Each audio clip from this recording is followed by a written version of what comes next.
Welcome back. You are listening to the home of forbidden romances. Prepare yourself, because tonight's story will leave you breathless. The blade pressed against my throat was cold, but the hand holding it was burning with a fever that should have killed an ordinary man hours ago. Give me one reason why I shouldn't paint this alley with your blood, the stranger rasped, his voice a low, jagged ruin of aggression.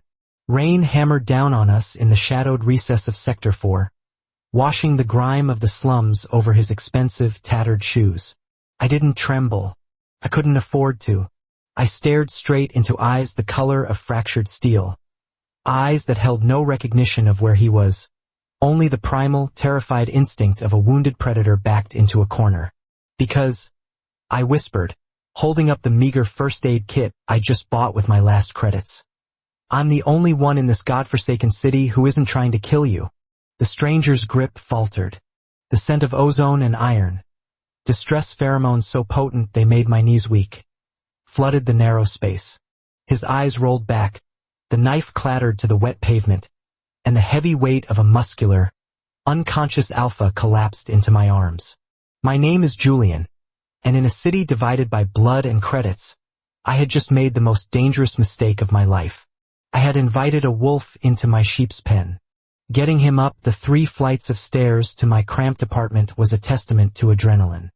He was heavy, built with a density that spoke of nutrition and training unknown to us slum dwellers. I stripped him of his soaked, blood-crusted shirt, revealing a tapestry of scars and a fresh, ugly gash across his ribs. It looked like a professional hit. I spent the night stitching him up, my hands steady despite the fear gnawing at my gut. He was an alpha, that much was undeniable. Even unconscious, his presence filled the room, a suffocating pressure that made my recessive omega instincts scream submit. But I ignored them. I was a survivor, not a stereotype. When he woke 2 days later, the violence was gone, replaced by a terrifying blankness. "Who am I?" he asked, sitting on the edge of my sagging sofa, looking at his large hands as if they belonged to someone else. "I was hoping you could tell me," I said, handing him a mug of cheap, watered-down coffee. "I'm Julian. You were dying in an alley." He looked at me, really looked at me, and for a moment, the air crackled. "I don't remember," he said softly. "I don't remember anything. Just pain. And then you." I decided to call him Rin. Suited him, simple, sharp, something new to build on. For the next month, my life became a domestic paradox. I was harboring a man who was clearly dangerous, yet he followed me around the apartment with the silent devotion of a guard dog. The amnesia had wiped his history, but it hadn't wiped his nature. He moved with lethal grace. He fixed my broken heater with a glance. When a local gang member tried to harass me for protection money at the door, Rin didn't say a word. He simply stepped into the doorway, flared his pheromones. A scent of burnt cedar and crushing dominance, and the thug turned pale and ran. We fell into a rhythm. I worked double shifts at the archives. He cleaned, cooked with whatever scraps we had, and waited for me. It was a slow burn, a quiet intimacy building in the silence of shared meals and stolen glances. One rainy Tuesday, I came home to find him staring out the window at the distant, glowing spire of the elite district. "Does it look familiar?" I asked, setting down my bag. Ren turned, his expression tormented. "It feels like a cage, but a cage I own."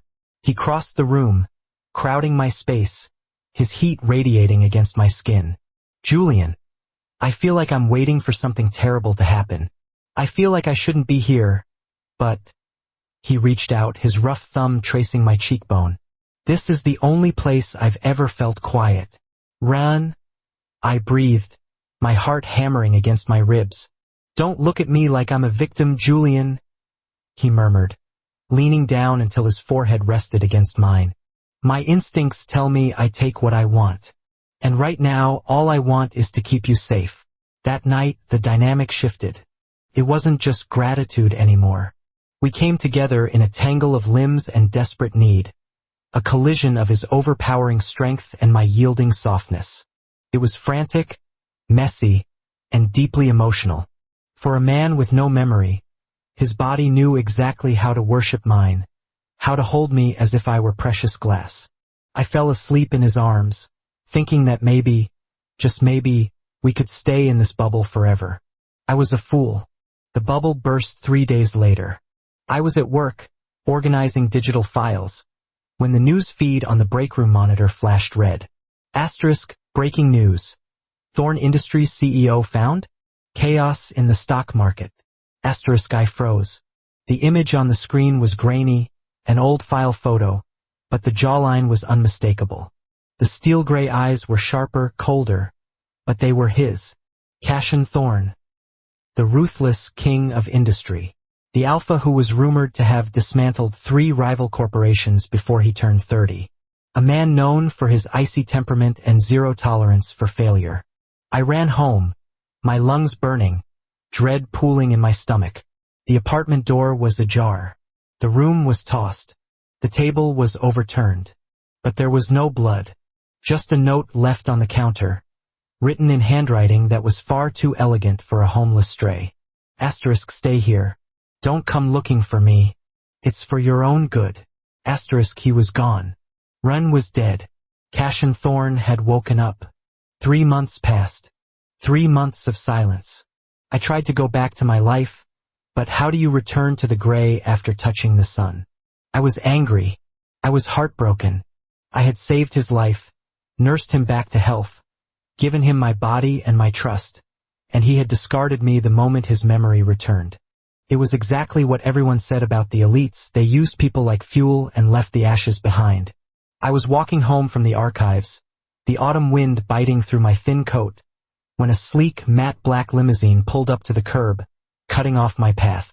2 men in suits stepped out.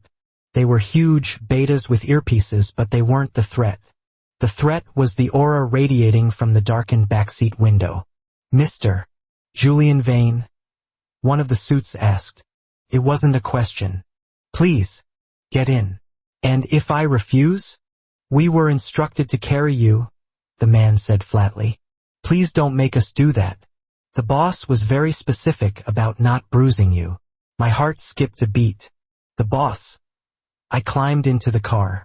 The interior smelled of leather and that familiar, haunting scent of burnt cedar. But now it was mixed with something colder. Expensive scotch and ice. The car didn't stop until we reached the spire. I was ushered through a private elevator, shooting up 50 floors in seconds, until the doors opened to a penthouse office that was larger than my entire apartment building. And there he was. Cashin Thorn stood by the floor-to-ceiling window, looking out over the city just as Ren had looked out of my cracked pane. He was wearing a suit that cost more than my life's earnings, tailored to perfection, emphasizing the breadth of his shoulders. His hair was slicked back, severe and sharp. He turned. The softness of Ren was gone. In its place was the impenetrable mask of a CEO who ruled the city. You're late, he said, his voice smooth, commanding, devoid of the rasp I had grown to love. I wasn't exactly given a schedule. I snapped, my anger flaring over my fear. I walked further into the room, refusing to be cowed by the luxury.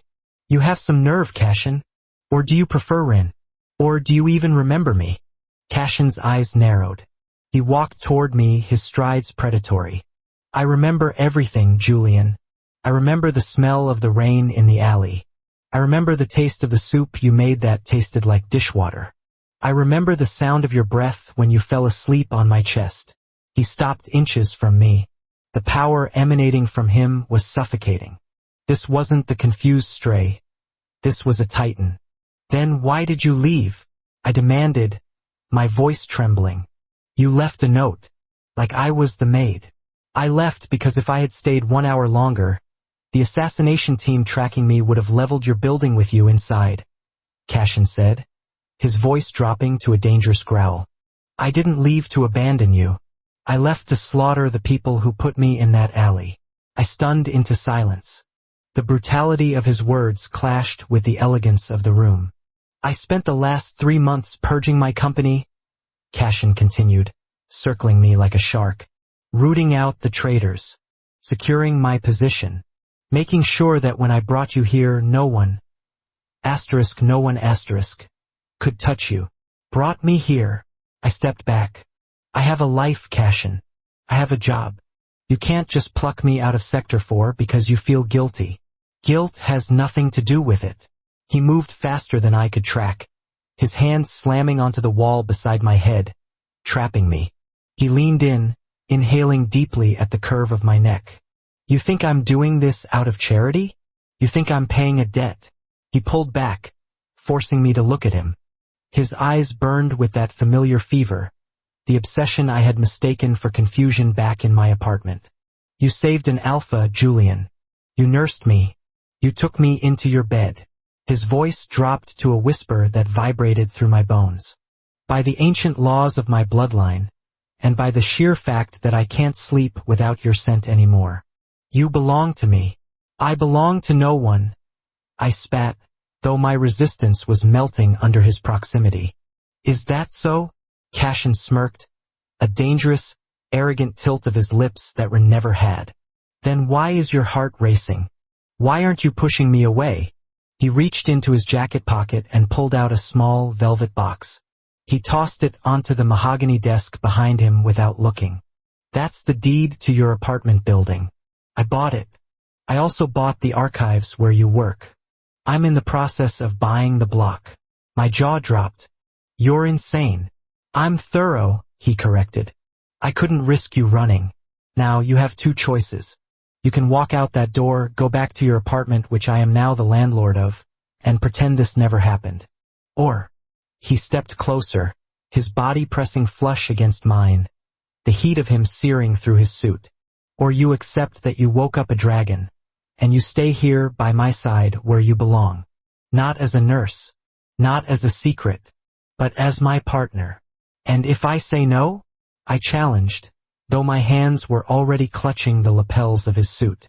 Cashin's expression softened, just a fraction. For a second, I saw Ren, the man who looked at me like I was the only light in a dark world. Then I'll spend the rest of my life convincing you to say yes, he vowed. I told you once, Julian, I take what I want, and I've never wanted anything as much as I want you. He kissed me then, not with the tentative hesitation of the amnesiac, but with the demanding, possessive hunger of the CEO. It was a kiss that tasted of power, apology, and a promise of forever. Kissed him back. I knew the world outside would tear us apart, a slum omega and an elite alpha. I knew the danger was far from over. But as his arms wrapped around me, turning the cold office into a sanctuary, I knew I wasn't going anywhere. The stray had come home, but he'd brought the castle with him. And that is how the viper tamed the wolf. If you enjoyed seeing Julian hold his ground against a billionaire alpha, destroy that like button. And tell me in the comments. Would you forgive a lover who disappeared for 3 months to protect you? Or is that a deal breaker? I'll be reading your answers. Subscribe for the next chapter. Until then,